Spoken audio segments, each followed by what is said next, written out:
और 2 अक्टूबर को बुधवार का दिन है और शारदीय नवरात्रि पितृपक्ष के समाप्त होते ही अगले दिन यानी 3 अक्टूबर दिन गुरुवार को शुरू हो जाएंगे।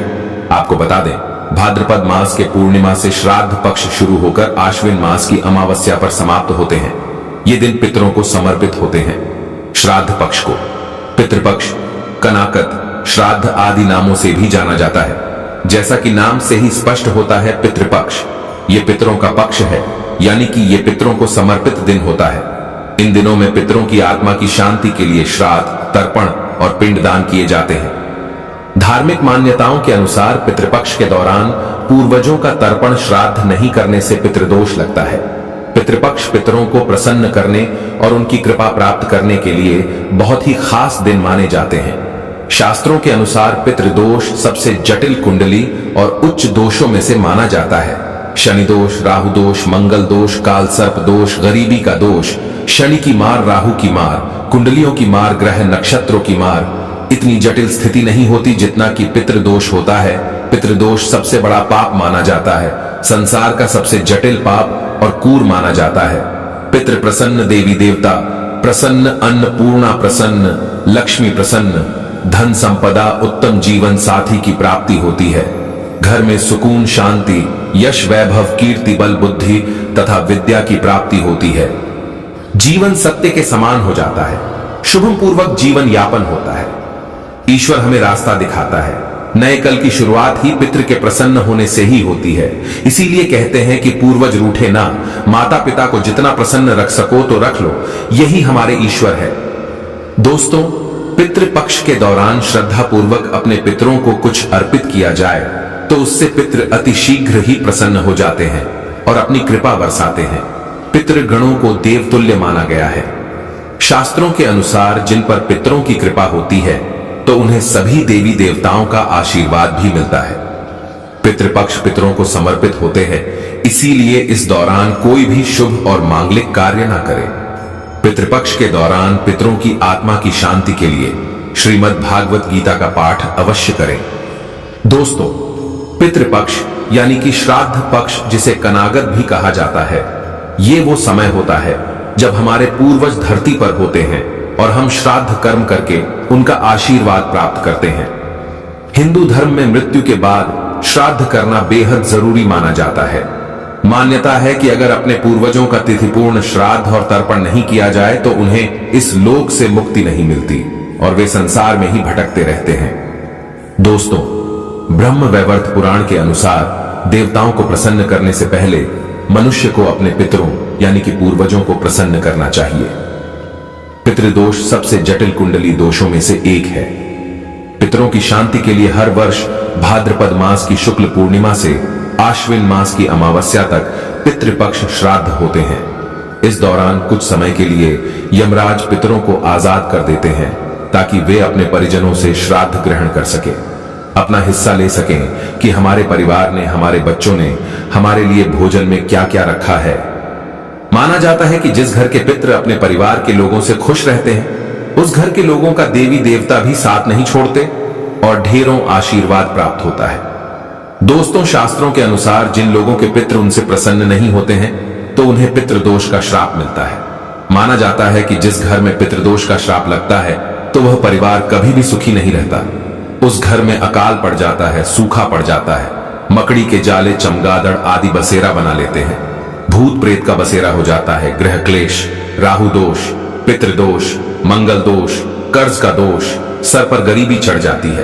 कहते हैं अपने आप काल सर्प दोष भी लग जाता है, क्योंकि हमने शुरू में ही बताया था कि पितृदोष सबसे जटिल कुंडली में से एक माना जाता है। पितृ नाराज होने से ना ही वे जीवन में कभी सफलता प्राप्त नहीं कर पाते।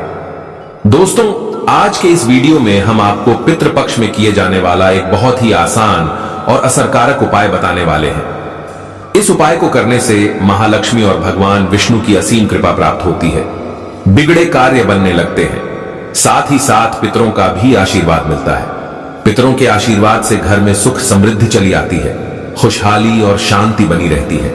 इसके साथ ही परिवार के सभी सदस्यों को हर क्षेत्र में सफलता प्राप्त होती है और जीवन के सभी कष्टों और दोषों से मुक्ति मिलती है। दोस्तों, इस उपाय को सही प्रकार से करने के लिए इस वीडियो को एंड तक जरूर देखें। और आगे बढ़ने से पहले अभी तक आपने हमारे चैनल को सब्सक्राइब नहीं किया है तो इस चैनल को सब्सक्राइब करके बेल आइकॉन जरूर दबाएगा। दोस्तों, वैसे तो ये उपाय पितृपक्ष में रोजाना करने चाहिए क्योंकि ये 16 दिन पितरों को समर्पित होते हैं, लेकिन अगर रोजाना ना कर सके तो पितृपक्ष की पूर्णिमा, पितृपक्ष की अमावस्या और पितृपक्ष की एकादशी के साथ ही आपके पितरों की जो मृत्यु तिथि है उस दिन आप इस उपाय को अवश्य ही करें और पितृपक्ष की अमावस्या पर भी अवश्य ही करें। यह उपाय आपको संध्या काल या रात्रि के समय करना है।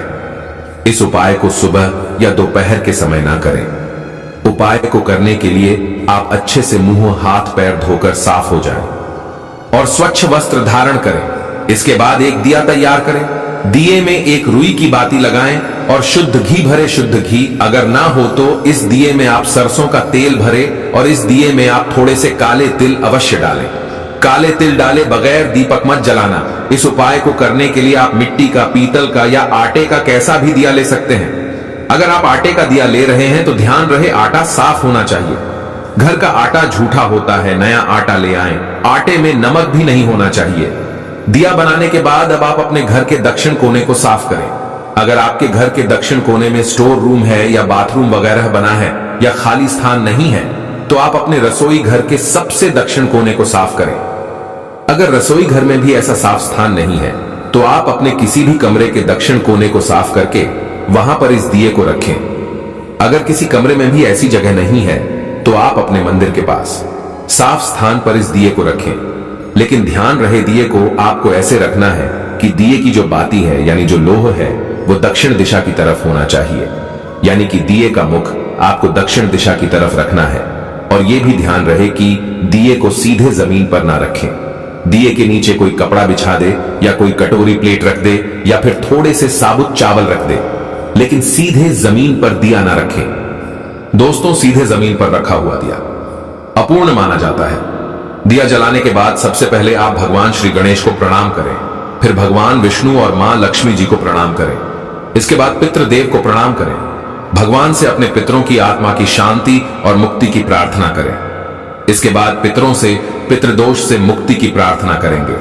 इसके बाद आप भगवान विष्णु जी के महामंत्र ओम नमो भगवते वासुदेवाय का 11 बार जाप करें। मंत्र का जाप करने के पश्चात अब आप पितृदेव का इस मंत्र का 108 बार जाप करें।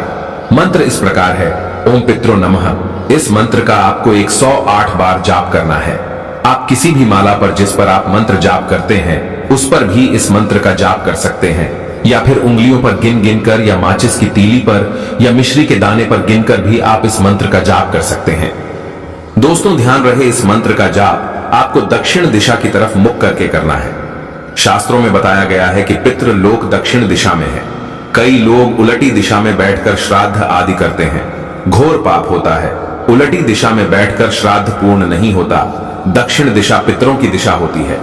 इस दिशा में पितरों का वास होता है।